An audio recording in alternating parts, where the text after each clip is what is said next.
story as quick as I can. Tell a story of true love. True love. Yes, it is. So, once upon a time, as many stories go, in the land of Crete, for those of you that don't know, Crete is Greece. There's Crete. There lived a beautiful young maiden by the name of Irene. Now, Irene was a good, kind young girl. Loved her parents, did well. What she liked the most was to go off on adventures. And as she grew older, she could go a little farther afield. But at the end of the day, she had to be home before sundown. The one rule for her parents, if you will, for their peace of mind. And so she would go off, and one day she discovered spring, and another she started following a trail of flowers. They were yellow, they were mother's favorite. And so finally she came into a beautiful, great clearing with these yellow flowers and music. Here's the thing with Greeks, is they believed you could accidentally run into oh, hi, Apollo! Hi there, Hermes! That was usually not a good thing. So, to make a very long tale short, she walked in, found inside a cave a man sitting on a rock playing the pan flute who was actually not a god. He says to her, you need to go now as quickly as you can. Now before she did, she attempted to free this man who was chained to the rock by means of a vine.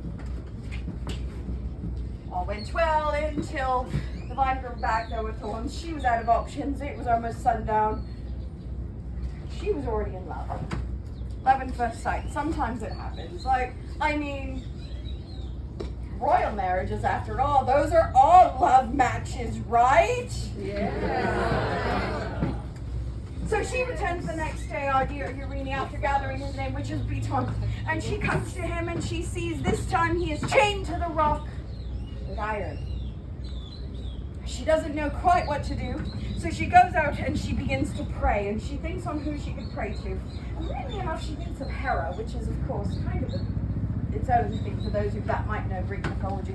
Well, it's very fetching on who must run this. But she prays to Hera, who sends down a rainbow onto her knife. Now, Hermes was the messenger god, but Hera used a different messenger god. That was Iris, the goddess of rainbows.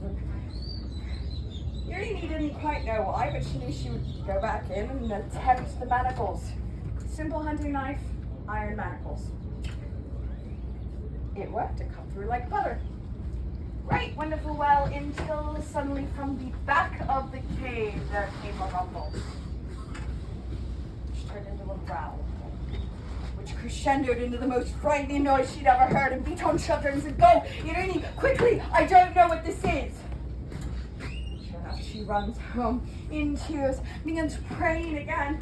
This time there's a shrine to Aphrodite near her house. She prays to Aphrodite. The next day she returns, this time a little bit early, and there was an old woman crossing the clearing, a basket full of flowers. She waits, but sees at the entrance of the cave there is now a garden.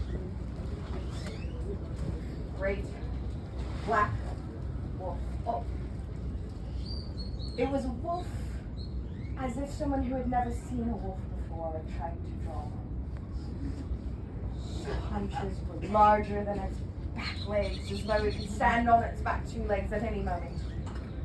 Its great maw filled with teeth that overextended past its jaw. And worse yet, the two sets of black eyes, so that when one set closed, the other could be open. This beast terrified our poor Irene, who only had a knife and a rather small hunting bow, and she grabbed that and tried her hardest. She would save Beton. She knocked an arrow and she shot with her eyes closed, still shaking, praying it would work, and heard nothing. When she opened her eyes, she was back at the threshold of her house, which, unless she was sleepwalking, this didn't make sense. She went to put her bow back and felt Others weren't deflections of her arrows. No, they were the yellow flowers. The flowers that had led her to the cave. The flowers that were in the woman's basket. The flowers that... The woman who's a witch. Not just any kind of witch. A wicked witch. What? That's why Beaton was there. That's why the guardian was there. She had to do something. She ran and threw everything down and ran to the nearest temple she could find. It was a temple to Artemis, and she prayed maybe that a shot rang true and she would know how to save Beaton. The night the goddesses came to her in a dream, Hera said, "Take your knife." Artemis said, "Take your bow with one arrow." And Aphrodite said, "Make a sacrifice."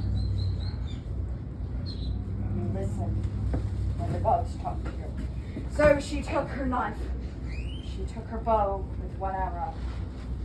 And as she neared the clearing, she thought hard about what her sacrifice would be.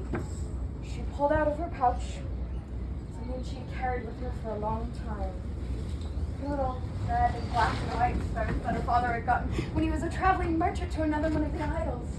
She loved it, she cherished it, she treasured it, and she hoped it was enough. Placed it at the base of an oak tree. I came to the clearing. It was early enough that the woman was still there, and she pulled her bow and pulled the single arrow, and this time she held her eyes open and true.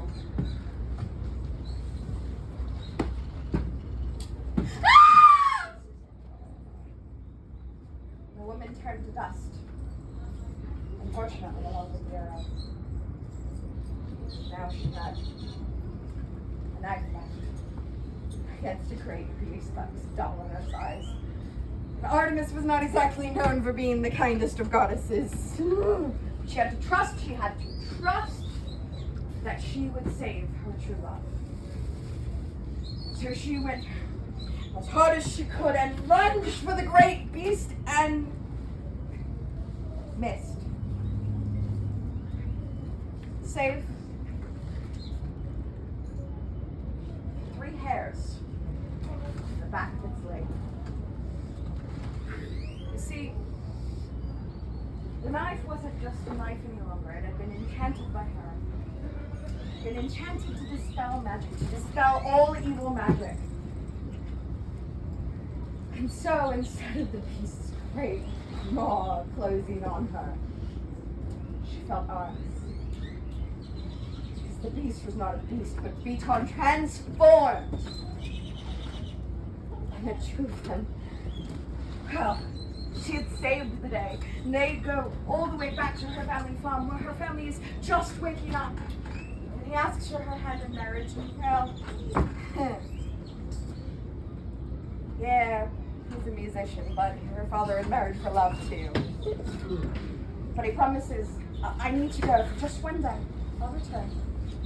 So they shoe him, clothe him, and send him on his way. And here's the nice thing, he does return. Fineries, horseback, a whole retinue. He was the prince of the whole island. He had been kidnapped by that witch a year prior, held prisoner in that cave, until his true love had come and saved her. And just as once I get to say they lived happily ever, but even better. He built her a wedding present.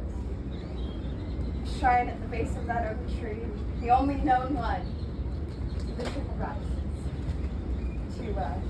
To Aphrodite for love, and Hera for marriage, and Artemis, that crazy one that we met. Even to this day, you can try to visit that shrine. It's a little harder to find, but a good reminder that sometimes true love wins the day.